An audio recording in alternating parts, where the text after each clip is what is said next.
So, I'm about to make another bachi. So, here's the thing. I've made 2.5 bachis so far. My first one is this one right here, which is surprisingly my best so far. Not the best in terms of actual, like, craftsmanship. That would be this one right here.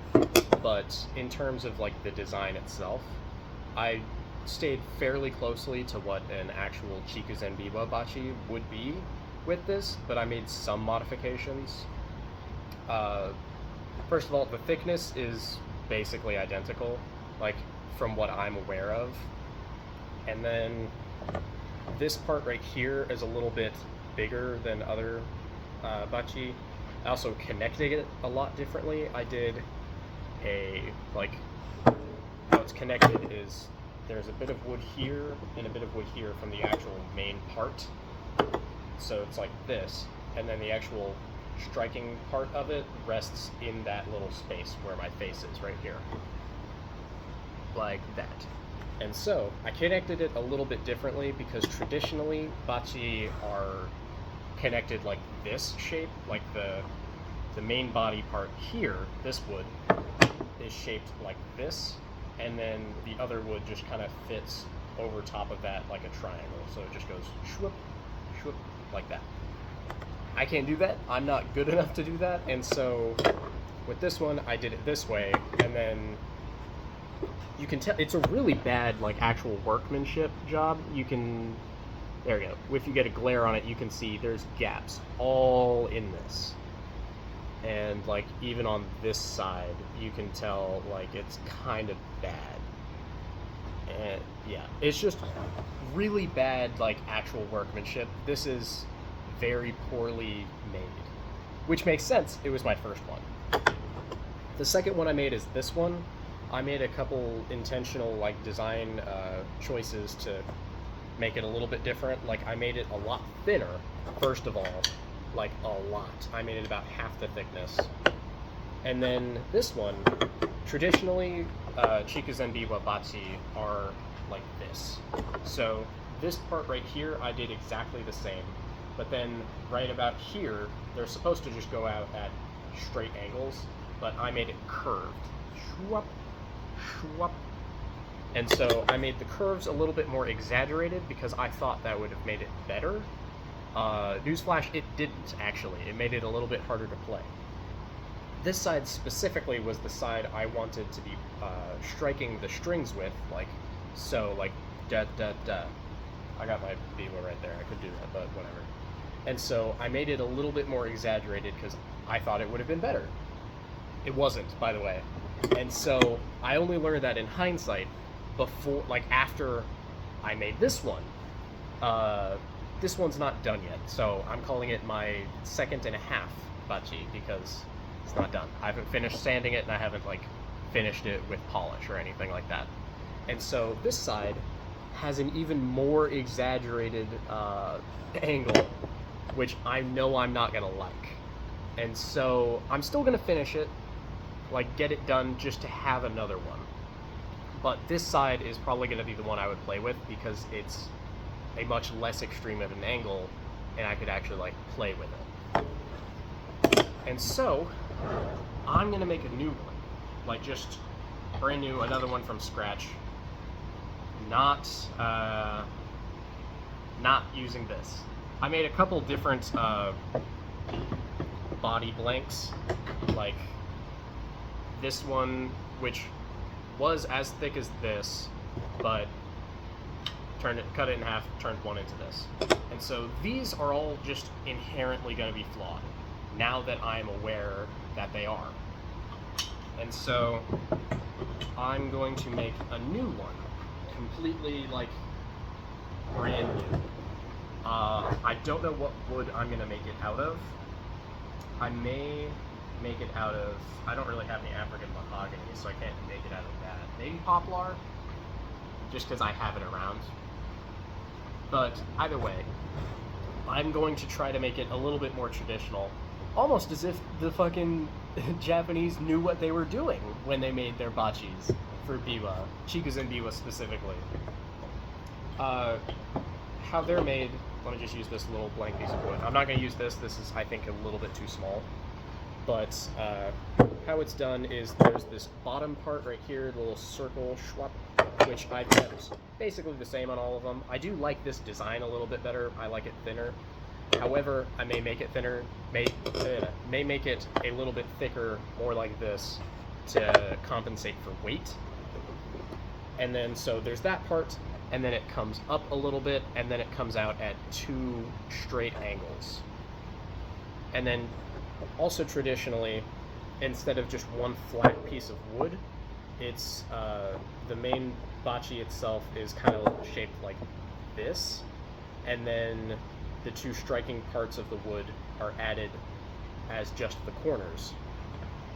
I don't have an actual bachi to demonstrate to you because they're really fucking expensive.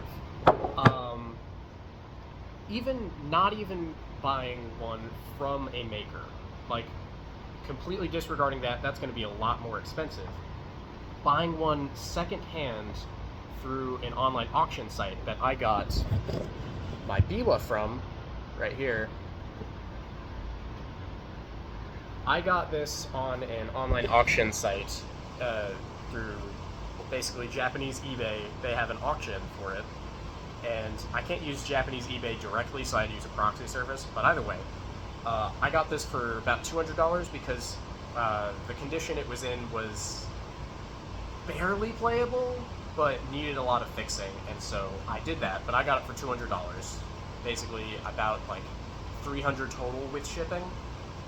And so it's got this part right here was broken off. The nut itself, which I still have the original one that was on it, was just kind of bad. Like, it was the original nut that was on the biwa, but it kind of has been worn away and worn down, and it just wasn't doing as good as it should have been. And so I just made a new one. And it plays a lot better now. It plays well. And so I'm really surprised I actually got this biwa for $200 because I've tried getting another biwa similarly priced, but every time I try to auction, they immediately, even the trash ones, they immediately swell to over like $500 through bids. And so I'm really surprised I got this. Either way, went off on a tangent. I'm going to try to make an actual bachi. Actually, like, learning from both my own personal mistakes that I've made with making these, but also actually following what the fucking Shikazen biwa bachi are, and why they are the way that they are, which I didn't know. And now I do, and that's kind of cool, actually. Learning firsthand why they're made that way. Like, the reason I added these curves to them was these ones specifically, you may be like, huh, that looks familiar. That's because I modeled these ones after shamisen bachi, which are played very differently, which is why they work for shamisen, not biwa. Biwa, you hold them like this. This is how you hold them. And so you need that thicker base here, so you can actually grip it comfortably. Doesn't work well with this thin piece, because, newsflash, your knuckle here is a lot thicker than this, and so it's gonna be quite uncomfortable, because you have to grip it harder, and then to actually play it, you kind of have to do a weird position here to like keep a hold of it. I know now. On shamisen, you hold it like this, and so you want it to be thinner. You want to be able to hold it more comfortably, and then the base here on shamisen extends straight out and has a metal rod in it to help with weight distribution, and you play it like this. And so you want there to be a curve, because it helps you with playing. But with biwa, when you're playing like this, you just want a straight angle, because if it's curved, like if it's really extreme like this one, it'll hook when you play it, when you pull it, it actually gets caught on it because the angle is not consistent. And so it'll be smooth down here, and as you pull up, it gets caught. And so it makes it a lot harder to... As you see there, I'm struggling on the up pick. Whereas with this, for example, let's use this side because it's got a much straighter angle.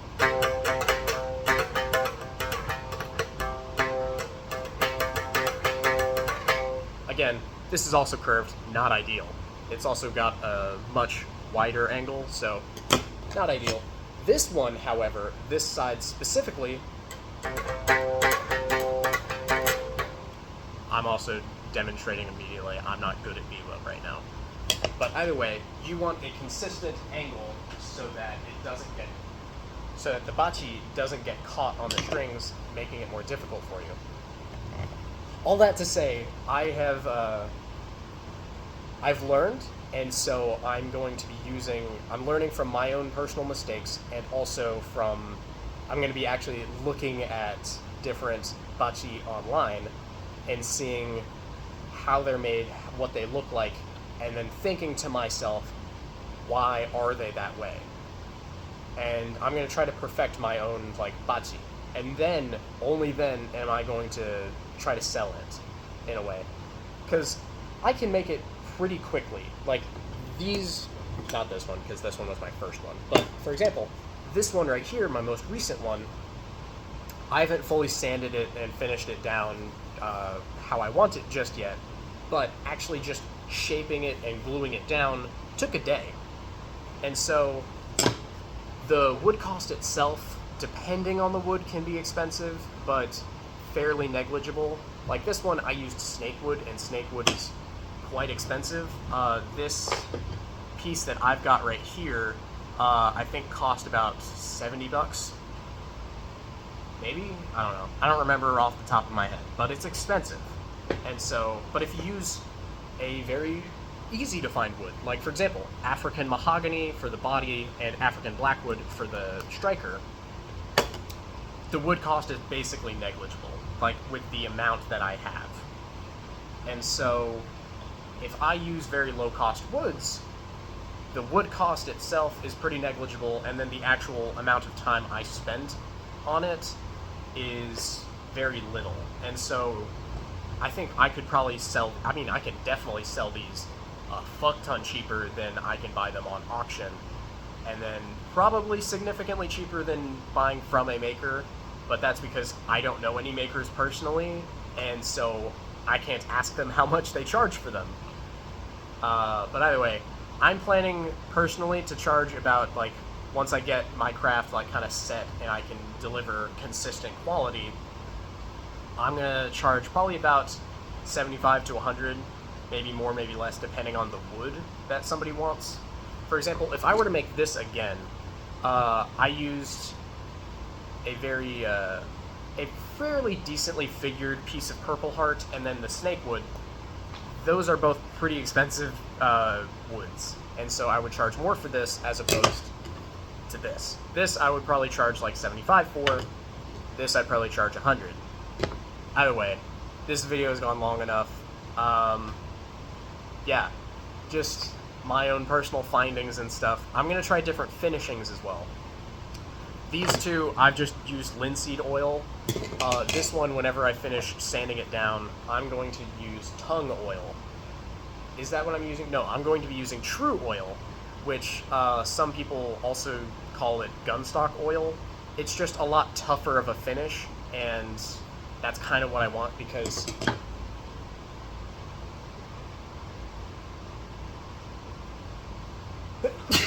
pardon me.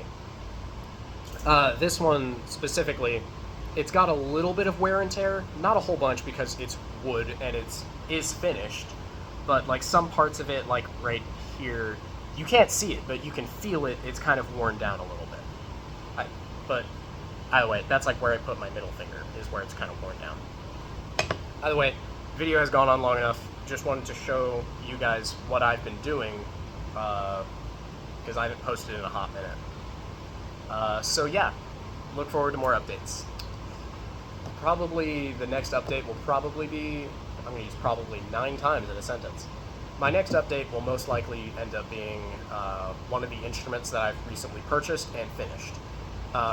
The Taisho Goto, the typewriter-looking instruments, is fully completed. It's done. It's playable. I play it every now and then. But, so I can probably just showcase a video on that, just like showing you what it is, how it's played, stuff like that. I might start doing that for all the instruments I own. But then after that, I think I'm going to do a video explaining what I need to do to make the Erhu that I bought playable, and then after that, showing a video of me showing what I did and it being playable. Either way, that's it. I'm gone.